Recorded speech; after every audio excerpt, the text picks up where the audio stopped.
Today I am going to make up some brackets to hang up my power tools, starting with the cordless lot.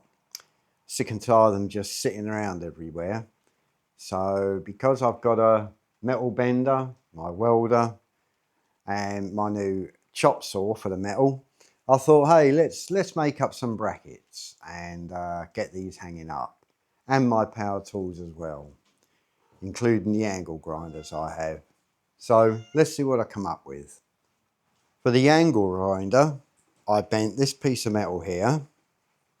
Nice little S shape. Be a good letter, wouldn't it? And I had this piece of steel here. Drilled 2 holes and countersunk them. So can you guess how that's going to work? This will be welded onto there in the vertical. And the angle grinder, the handle, will just simply slot into that. You'll see it better when it's hanging up. So that's for the angle grinders. I'll be doing that I'll replicate that for the others I have. For the 3 power tools there, I decided how do I want them hanging up, and I thought, well, I'll bend just a piece of steel like that. This is round 10mm, and they simply slot into there. And of course that will be welded onto there. So let's get welding and let's see how they work. Giving them a coat of hammerite black. Won't be long before they dry. Just a few dabs of weld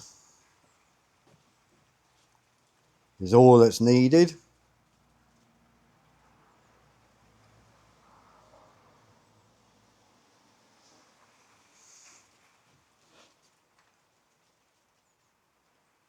And let's see what they're like hanging up with the tools on them.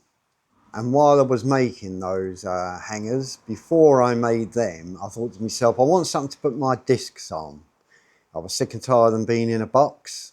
Again, 10mm bar, 6mm flat, just a little slight bend there so nothing falls off, and just a couple of bits of weld at the end and they are absolutely perfect. Pop your discs on and you've got some great disc holders, and of course those holders are multi-purpose. On this one here, I just stuck it behind my grinder and put my headphones or ear protectors, goggles and mask, and they're always there hanging up. And it's so cheap to make. Well, I'm very happy with them. You have to admit, in all honesty, it looks way better with a few brackets put up and your tools up against the wall there. Yeah, I'm going to start making a few more for my electrical ones now, 240 volt. Cool.